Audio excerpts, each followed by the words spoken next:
Hi everyone, and welcome to episode 13 of Lavender Cottage Fibre Arts podcast. If you're new to our channel, welcome, and we're glad to have you here. And if you've seen one of our episodes before, thank you for joining us again. My name is Pia. And my name's Anna.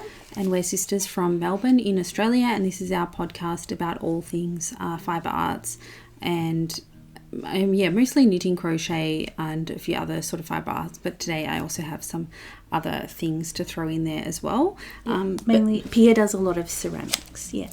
Before we get into the main bits of the podcast, we'd just like to acknowledge that we are recording this podcast on the traditional lands of the Wurundjeri people of the Kulin Nation, and we pay our respects to their elders past, present, and emerging, as well as any Aboriginal or Torres Strait Islander people who might be listening to this podcast.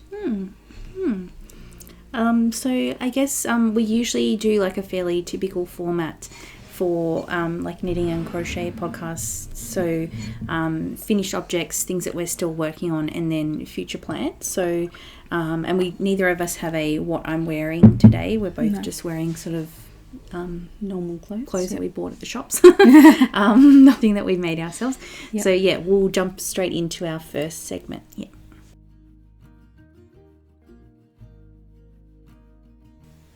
So this is our first section. We call it hot off the hooks, but it depends on what we've been doing, whether it's hot off the needles, hot out of the kiln, hot off anything. But it's hot just off the canvas. Yeah. Oh yeah, I do hot off the canvas. Well, I suppose the paint is still on the canvas. Yes, but it's just our section where we share any finished objects that we've got from recently. Yep. So do you want to go first, Pia? She's got a bit of a ceramics extravaganza, I think. Yes, I've been very... I haven't actually been busy recently with ceramics, but I guess for people who don't do ceramics themselves, like it can be quite a lengthy process, because first you make the thing out of the fresh clay, then you have to wait for it to dry, then it gets fired once it's called the bisque firing, which is like a lower temperature. Then you do the sort of like glazing and decorating, and then it gets fired a second time. Some you can do single firing, but like I think for handmade ceramics, 2 firings is more common. And I don't have a kiln at home, so I take my work to like a commercial studio where you just pay for them to do the firing for you. So yeah, sometimes it does take a little while, because I guess it just depends on what things people have dropped off, that you sometimes have to wait for a little while before they have filled their kiln to do a firing. And especially... And I don't know, my impression of like watching you do ceramics is that you kind of work in batches. I guess with maybe knitting, you're just knitting one jumper thing, from start to finish. But Pia seems to do like create the forms and then have a bunch of things, then get them all fired and then glaze all of them. I try and do that, I guess, because you're just at different stages of like a bit more efficient. You mess everything up, and you've got all the like fresh stuff going, or do a big... And also, not so much now, because the place where I go now, you just pay for whatever. But the place that I used to get things fired at, they were just a little bit further away, so that's why I started going to these other places a bit closer. But they also like charge you per kilo as well. So like if you only had one thing that's like 100 grams. You would still pay for the full kilo. So it kind of made sense to do in batches as well. But anyways, and also the type of clay that I've been making some of these things in, because they're more decorative, is called earthenware, which is fired to a lower temperature, so it's less strong and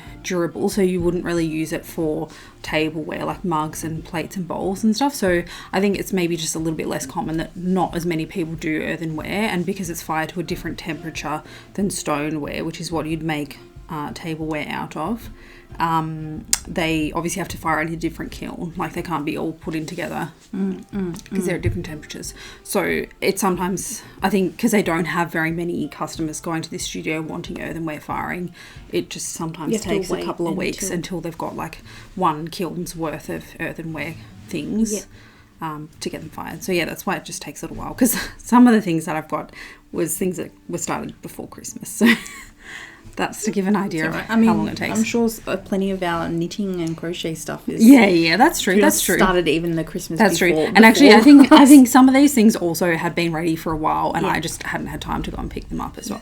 Anyways, enough chatter.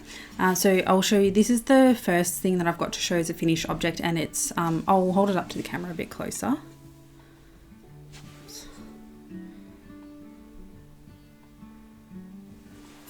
So it's just like a, hopefully it's fairly obvious what it is. It's my house number. So I just made like a little house number sign and decorated with some like little flowers and butterflies and painted that in. For the number thing, it's kind of like carved out. I didn't have obviously like a stamp of my exact house number.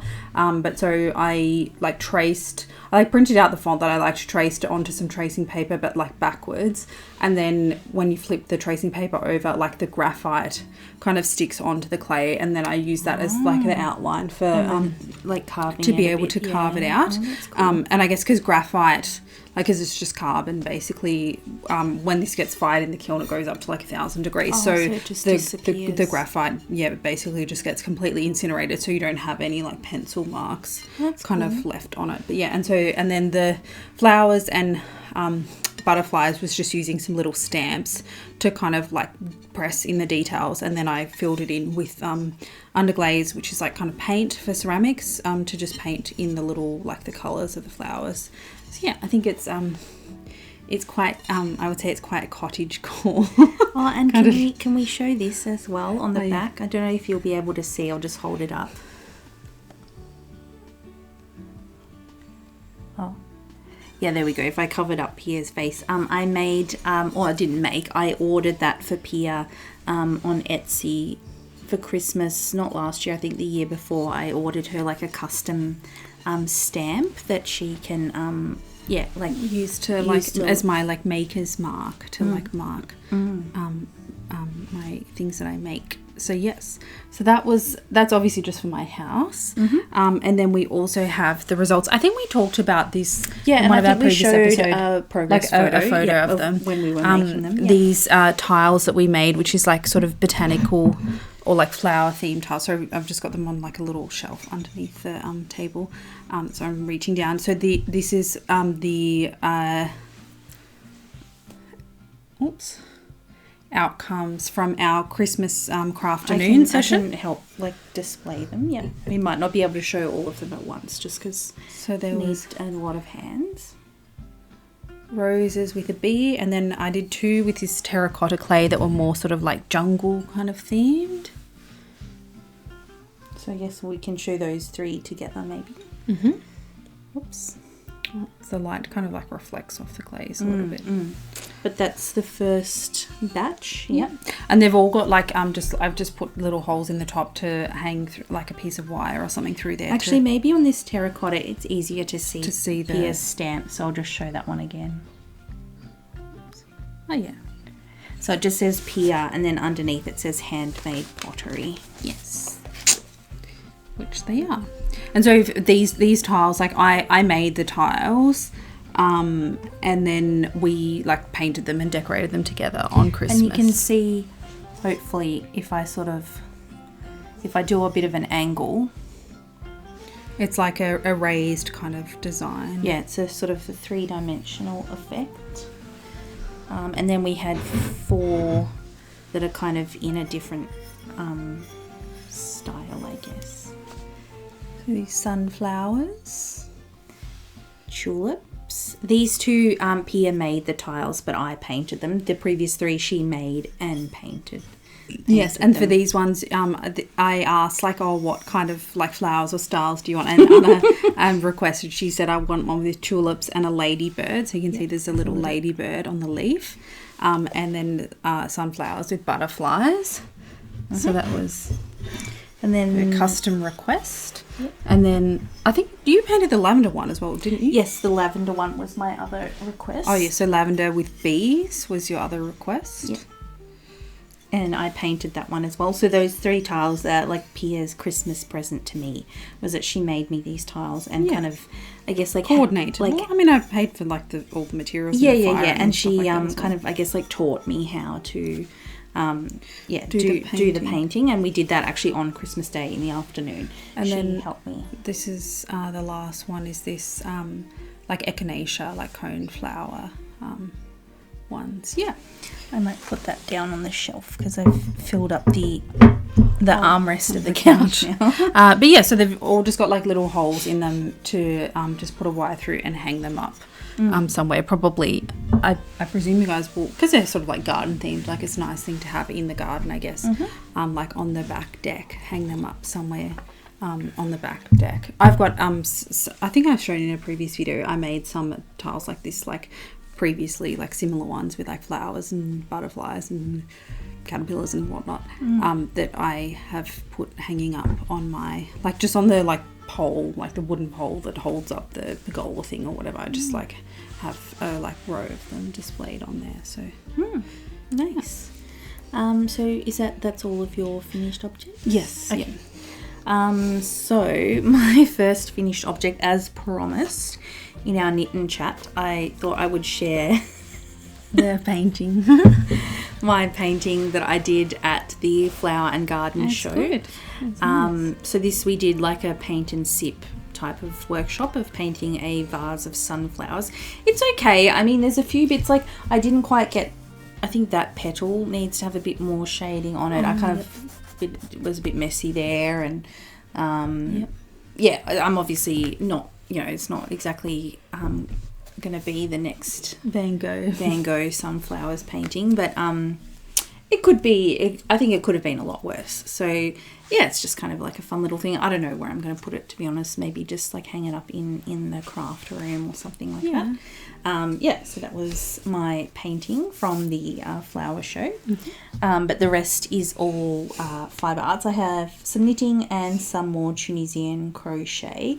So I'll show you the Tunisian crochet first. I haven't blocked these. They're just cotton. I think I might actually just, to be honest, like give them an iron just to stop. Because Tunisian crochet, I think it's a little bit like stockinette stitch with knitting, that it wants to curl up at the edge.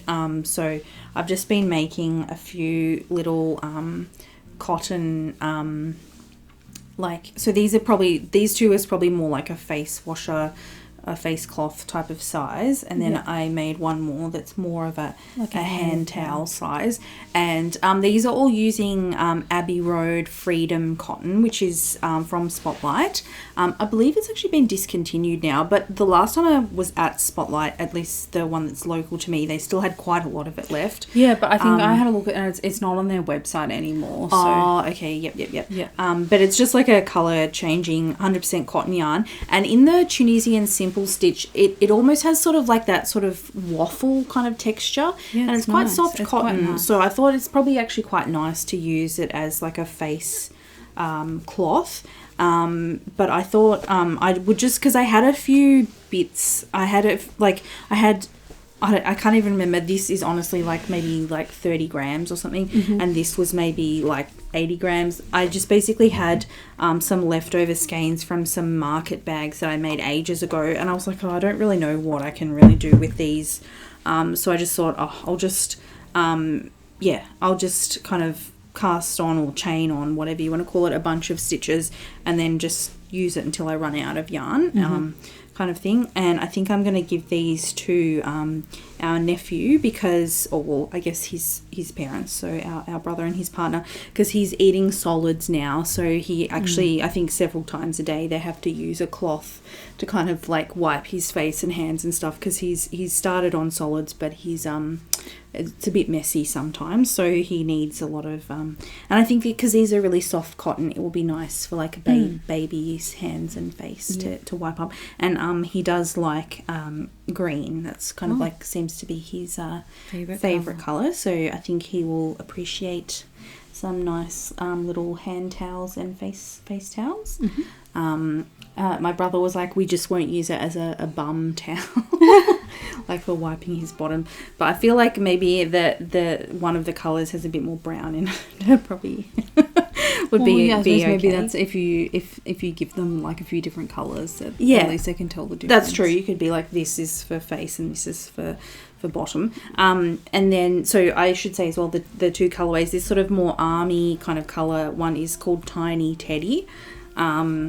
God knows why. Tiny teddies in the And army or this something. more sort of aqua green and then brown colour was called Seamist. I can see why this is called Seamist, but I don't really understand why that one's called Tiny Teddy. But But didn't you also say this yarn is also sold as, I think it's hipster cotton from Premier Yarns, like I think in the States? I do remember finding that it was available somewhere else under a different name, but I didn't remember that that's what it was. Yeah, no, but if that's what you say, I believe you. So I guess... And I think they have, like, the same colourways, but they have different names. Yeah, because I think the ones from Spotlight, they're all sort of like, I don't know, like 90s nostalgia, like names of like chips and lollies and biscuits and stuff. Yeah. That, like, I guess... sort of millennials and maybe like older Gen Z would remember from like eating as a kid kind of thing. So that's probably why this is called Tiny Teddy, because for people who aren't from Australia, Tiny Teddies are like these tiny little biscuits that are in the shapes of cookies, I guess. Yeah, in the shapes of teddy bears in the US. So that was one FO that I've finished off, and I kind of like, I like getting through that because I feel like it's a good stash buster. Like, you know, that's now completed out of my stash. My second Fibre Arts FO is a pair of socks. So I think I had these in our last podcast as a whip. I'll just hold it up a little bit closer so you can see the colours.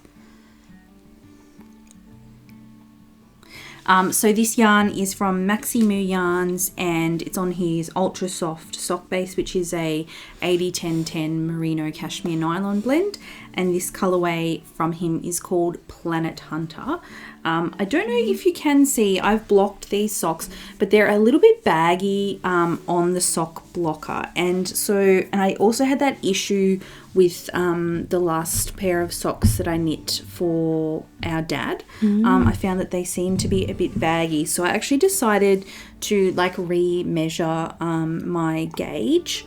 And I have realised that my gauge has kind of drifted over time. I used to get on a 2mm needle, and like I know that I am a loose knitter.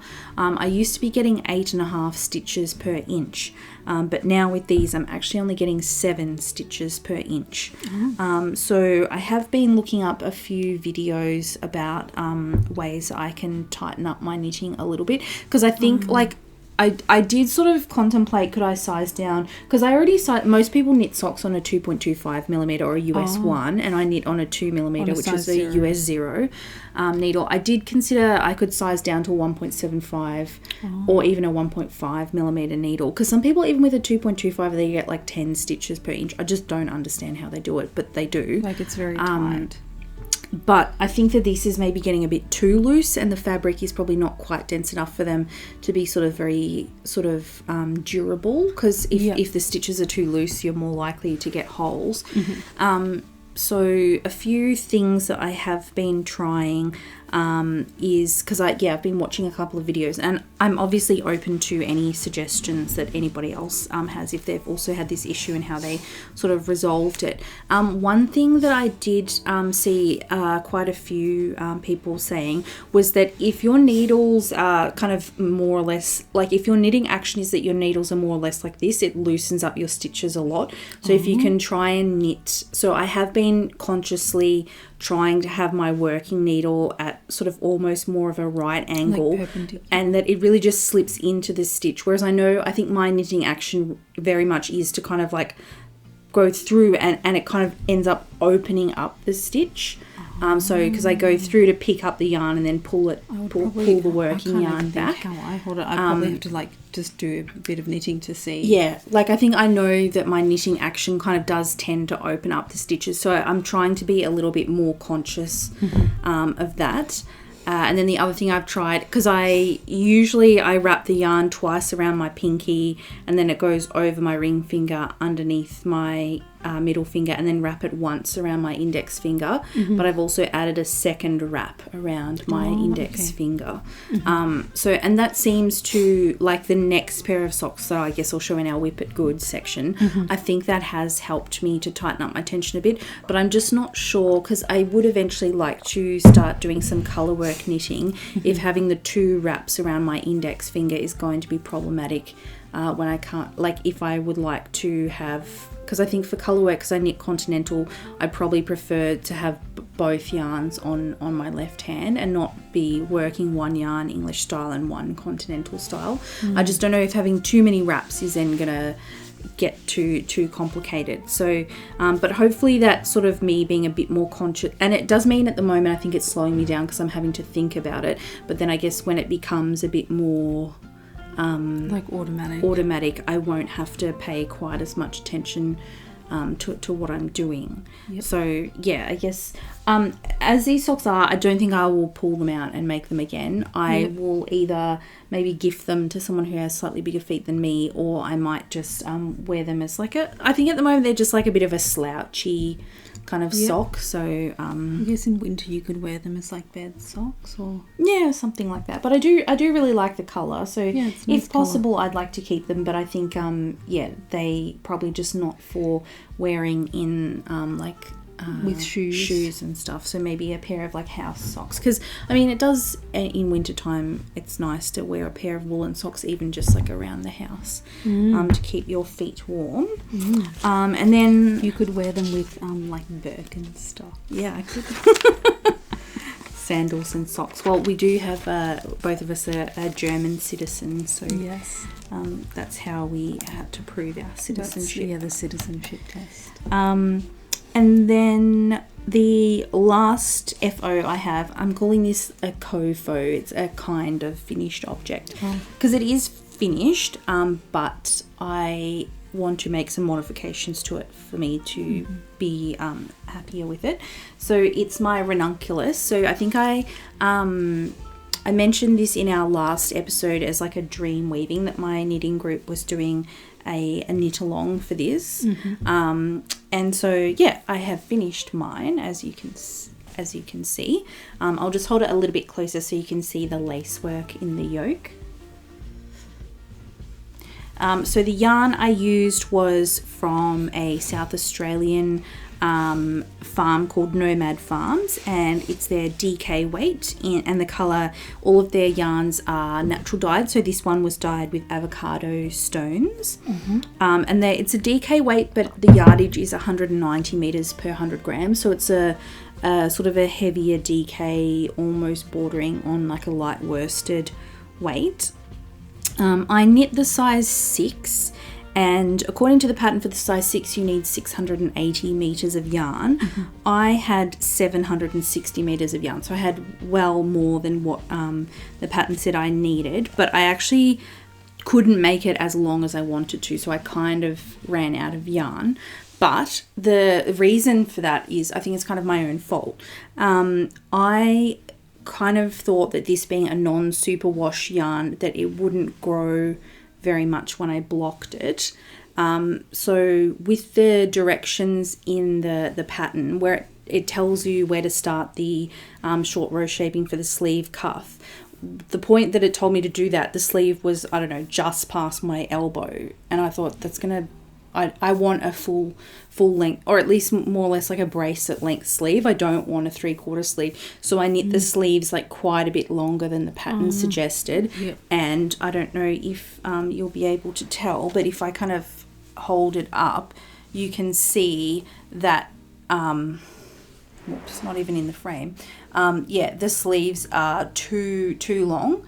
And because... like an inch and a half. And because I did do the recommended, the I-cord bind off for the sleeve, if I, or maybe I'll just like stick my arm in the sleeve to kind of show what I mean. If, because the sleeve is too long, it ends up kind of then folding over like this. Oh, sorry.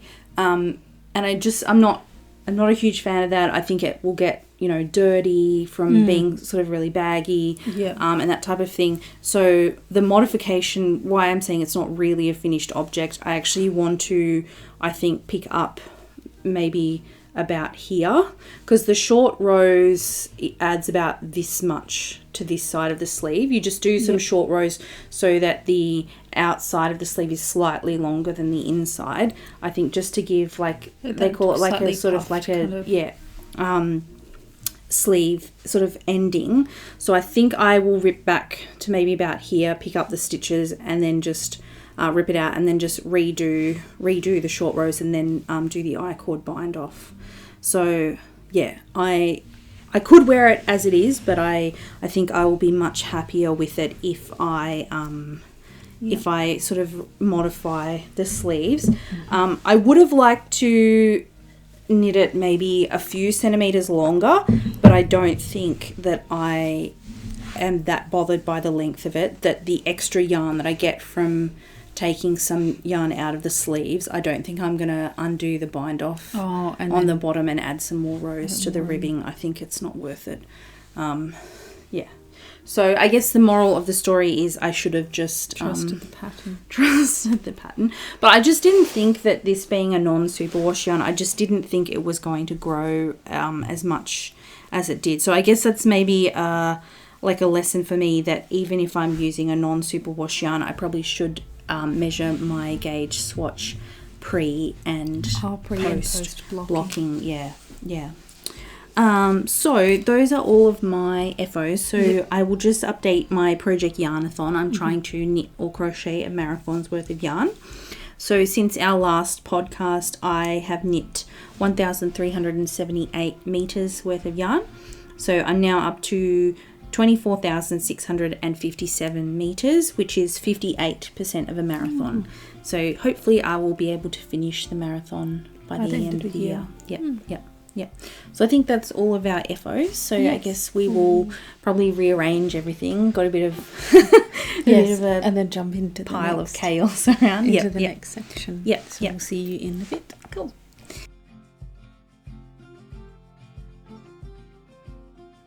Alright, so now it's time for Whip It Good, which is our segment where we talk about any whips or work in progress. Do you want to start, or should I go first? It's up to you. You can go. You've got it on your lap. Yeah. So it sounds like you're ready to go. Yep. So I'll just hold it up for the camera and then I'll chat about it. Oops. A bit more this way.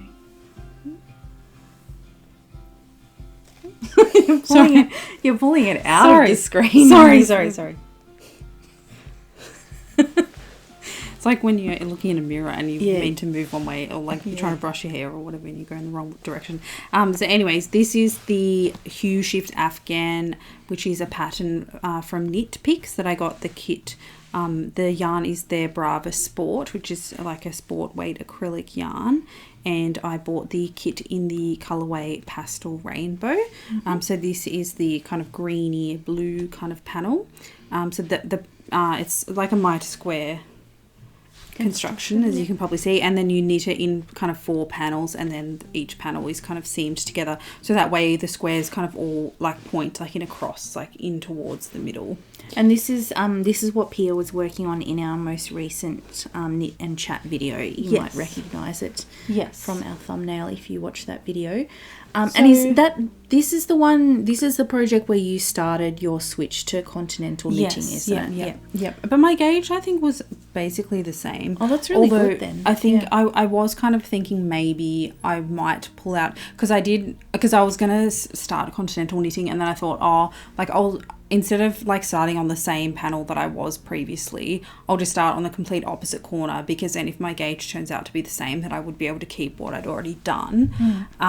But I'm not too sure. I mean, maybe I'll knit all the other panels. I'll like finish the other 3 first, and then I guess I can decide if maybe I'm getting sick of it and just want it to be finished, whatever. But I think just because because I was sort of quite new at doing the miter square joins, that some of the joins like are maybe a little bit loose, and I don't know if you can really see, like, kind of hold it up on the back. Oops. So that's the join there. I guess because the way you knit it, you just carry, like in the sections with 2 colours, you just carry the second colour up the side. So the edge on that side, there's kind of like, it's like there's the stitch, but then there's also, like, if you can really see that. Sort of like almost like a float carried up the side, Yeah. So I think on the previous panel, what I had done was, instead of picking up both strands of yarn to cast on for like the you next only one. picked up I one. only picked up the float, and then so it kind of pulls it open rather than yeah. So the like joins are like a little bit holy. I think some of the joins like in the corners are a little bit holy as well, which I probably wouldn't worry too much about that, because I think you could probably just do like a bit of a stitch when you sew in the ends. It would kind of tighten that up. But I think the joins between the squares being a bit sort of open might bother me a little bit, so I might kind of redo that just to make it a bit neater. But I think like you've really made a lot of, because I'm pretty sure in our last, not knit and chat, but our last podcast episode, you had only just started to knit this panel. So yeah, I think I'm just much probably faster like with Continental. maybe a bit over a month ago. Like it seems like sorry, can you cut that out? I'll see if I can. We're trying to keep this family friendly. I didn't say I know that. you didn't. I was kind I of know. like, oh shh. And nothing broke, so that's the main thing. I'll see if I can edit that out. If I can't, it's all right. Embarrassed. It's okay. Such a klutz. No, it's okay. All right. So what's your next? What's your next whip? So then this. Oh, careful! I'm gonna have another accident poke me in the eye. I mean, there's not really much to show you. It's just like a bit of ribbing on some circular needles. But so this is, I've decided to start attempting to do my first garment knitting. So this pattern is it's called Heart on Fire.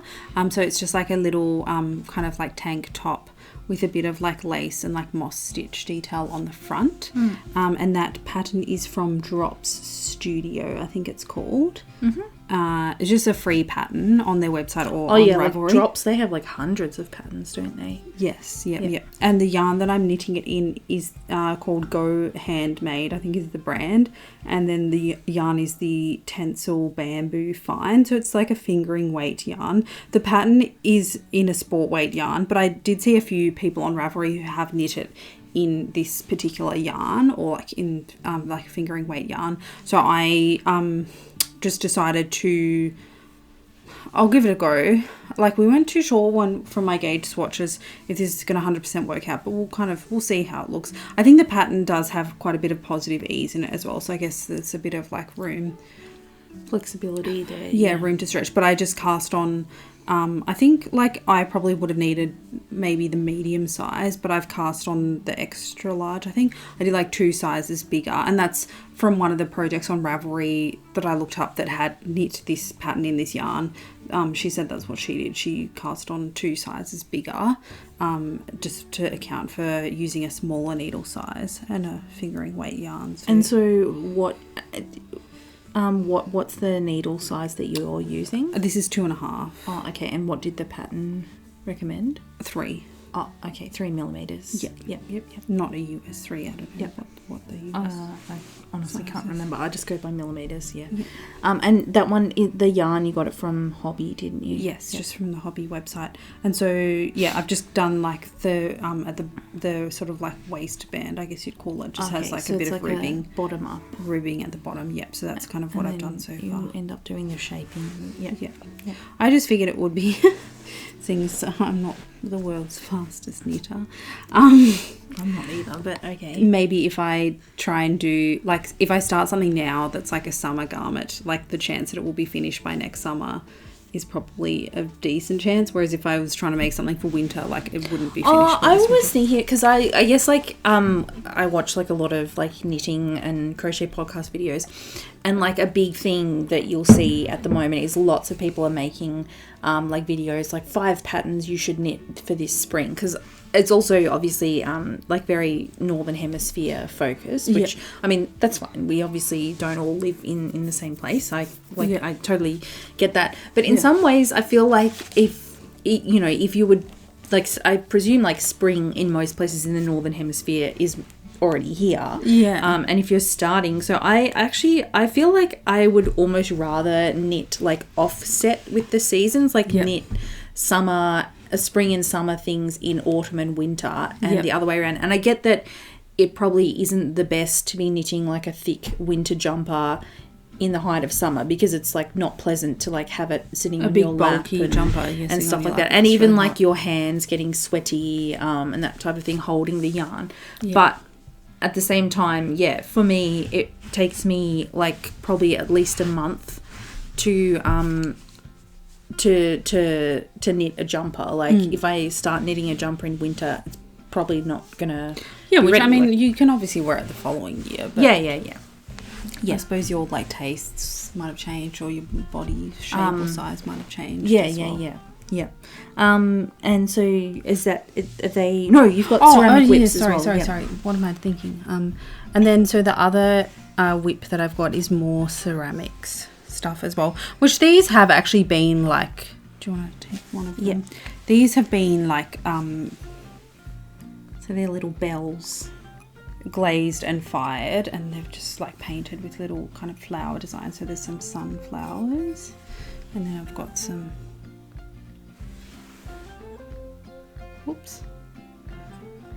some daisies. But so what I just need to finish off for these is obviously like some mechanism for hanging these, which I and do you have to make a little I don't know what that thing is called. A clapper. Yeah. I probably won't, because I think these will just be sort of for hanging outside. It's like a wind chime. It's not like a dinner bell or something like that. But also just like I think then it's just more like something to break that can break. Yeah.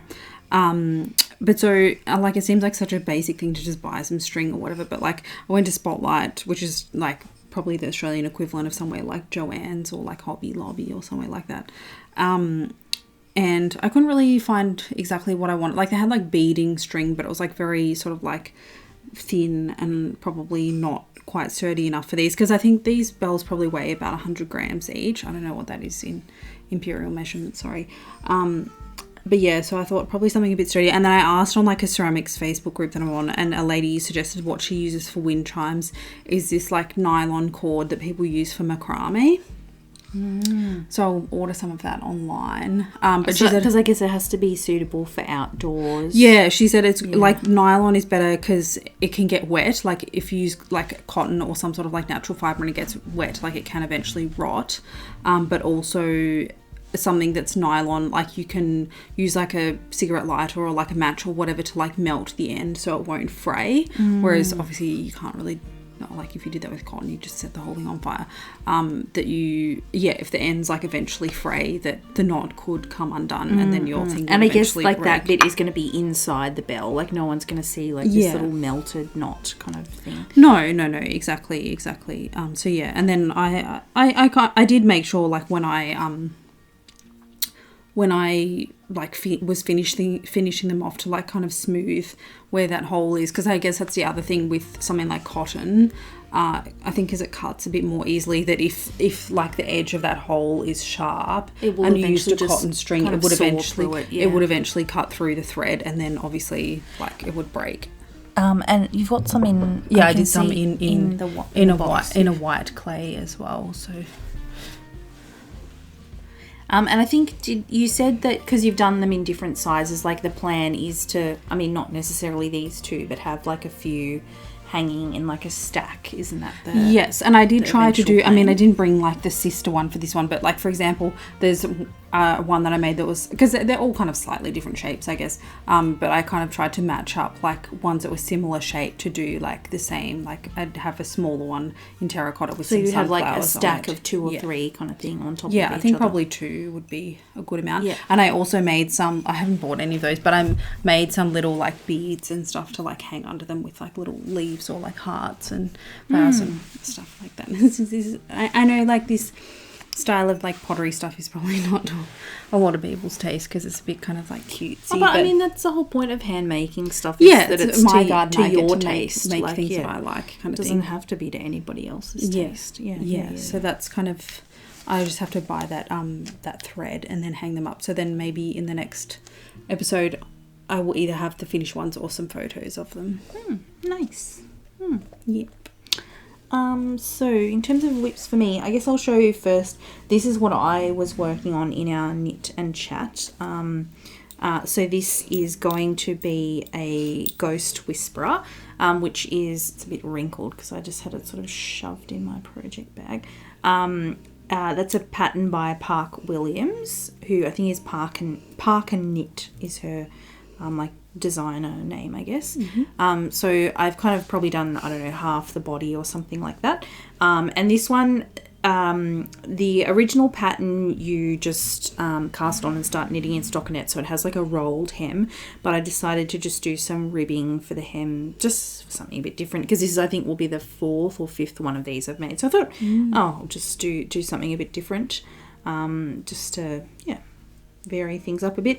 And I think I'm pretty sure I'm using the recommended needle size for this one, which is a 6.5mm, because it is worked at a very kind of like open gauge. The yarn I'm using is one I got at Maker Maker. It's from a New Zealand based dyer, and I actually did find the ball band. So Prosper Yarn is their name, and this is their mint base. I thought it was minty, but it's mint. And it's just their kid silk. Does it smell like mint? No. I don't know. It smells like yarn. So it's their super kid mint. Kid I don't know, you'll have to ask them. Super Kid mohair and silk base, and it's a 2-ply, and they do a 70-30 mohair silk blend, and this colorway is called Tara Green. And for these ones, like if it's a 420 meters for 50 grams skein, I can get a Ghost Whisperer out of one skein, and I'm pretty sure I'm knitting the size large from memory. But yeah, the main modification that I've done for this is just to do some ribbing at the bottom. But in this very loose gauge, you really can't even see that it's ribbing, but the effect that it has is it just stops the hem it's not rolled. from rolling, I guess is the really the only difference. My next whip is just my public transport knitting. I haven't made very much progress on these. I don't think I had even started them in our last episode, so I guess this will be a new whip. And at the moment I'm knitting socks for the most part 2 at a time on a long circular needle. So I've really just done the cuff for these, and I'm doing 20 rounds of just a 2x2 ribbing for the cuff. It's probably a bit easier to see the colorway if I kind of pull the ribbing out a little bit. So we'll focus. Nope. Okay, that's all right. Maybe I'll show you the cake. Get rid of Pia's face. Because it wants to like focus on a face, doesn't it? It always wants to focus on a face. So this is another Maximoo skein. It's looking a bit worse for wear because actually I think I realised that issue with my gauge, like when I was a bit of the way through these socks. And then I decided, I'll try and knit a bit tighter.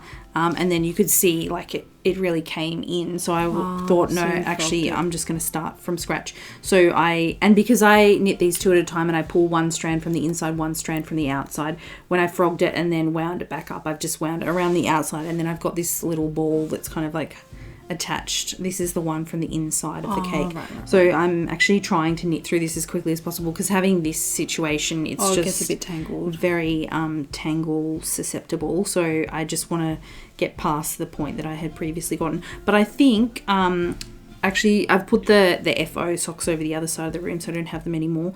But to me, I think that this system of doing the extra wrap and just trying to make sure that my needles are kind of crossing each other rather than knitting like this is helping to tighten up the stitches quite a bit. So I think I'm still a loose knitter. I'm never going to be a tight knitter, but it's a lot better this way than what it was.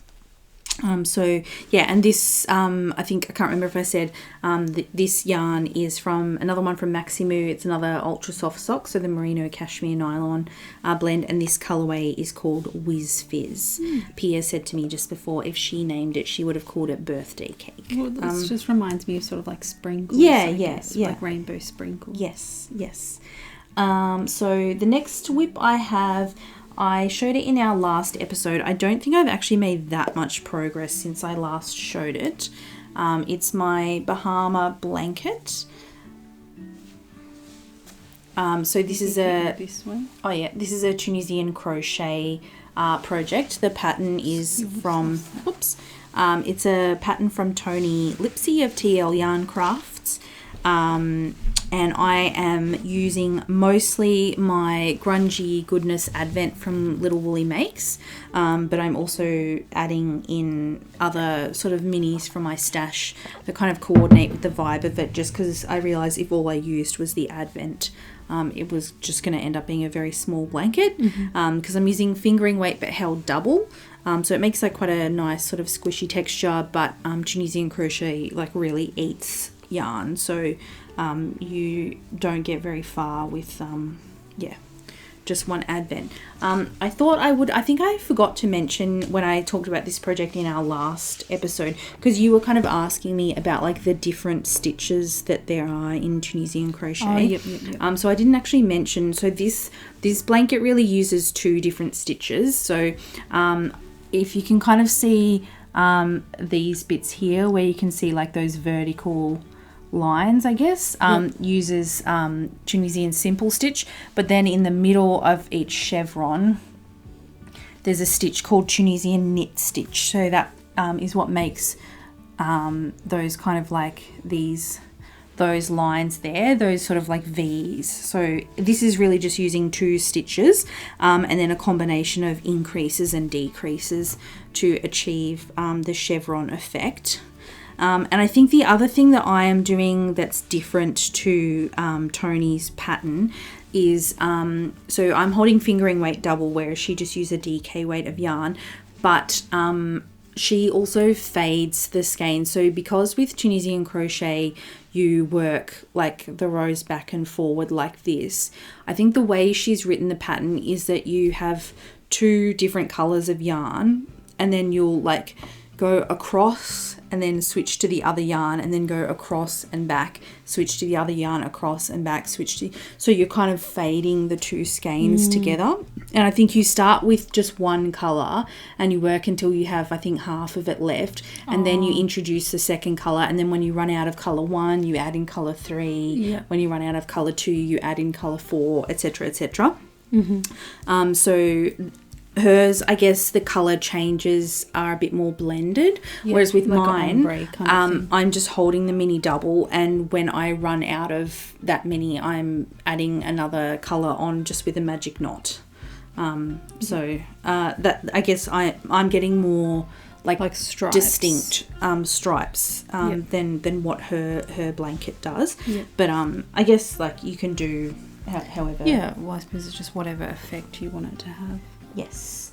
And then my last whip that I will show is a test that I'm working on. I'm actually working on another test at the moment that has been taking up most of my knitting time, but that is a secret test. So I can't show anything from that until the pattern has been published, which so I'll eventually share it, but I have I can't share anything at the moment, but it is like a jumper knit in fingering weight, so it's just like a lot of knitting, so it's taking up a fair bit of time, but this test I can share. So this test is from a New Zealand designer called, her name is Jess Thompson, but on Instagram she is Knitten Knotten, but with a C. And the test is for a pair of socks called O Me Miserum. I'm assuming this is Latin of some description, but I should actually look up what it means. I'll put a photo as well of what the finished socks look like.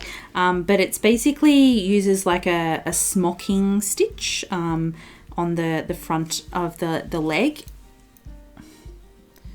So that is... Oh. Yeah, Pierre, lie down. So that's the... And then on the back is just a stockinette.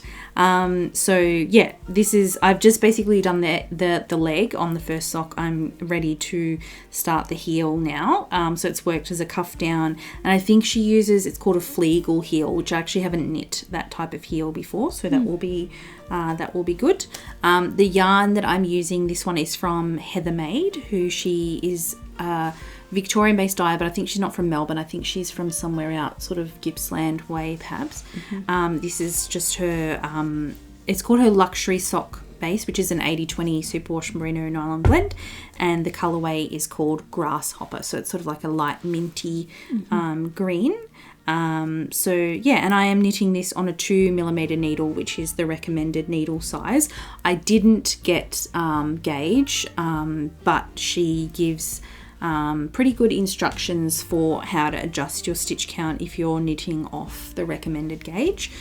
So I've just been following that, and I think because the smocking is essentially just a 2x2 rib with these wraps every so often, so it does make quite a stretchy fabric. So I think it's probably a sock that will fit kind of like most people kind of thing. One other thing I thought I would just say about this test knit and like Jess in general, I think that she is like, I think she said that like accessibility is very important to her. So she did, when she put out the test call, she asked if anybody had like any disabilities and if they had any specific access requirements, and like what could she do to like make the test more accessible. And so she released the sort of tester copy of the pattern as a PDF, but then she also has like a screen reader friendly version. And I think like a high contrast, so everything black and white version for people, I guess, with like vision problems. And I think the testing period, and you only have to finish one sock, I think she's given about 10 weeks for it. So I think she's being very I guess like cognizant of being inclusive to people who have disabilities, that she wants people with disabilities to test her pattern so that she can make sure that they're accessible. I suppose it's like allowing a long time is also just more inclusive for people who just don't have as much time, like people who may be working full time if they've got families and stuff like that. I just thought I would mention that because I think it's something really nice, and I've never seen a tester offer that before. So I just thought that was I should mention that. So I think that's all of our current whips. So I think we're going to move into our last section.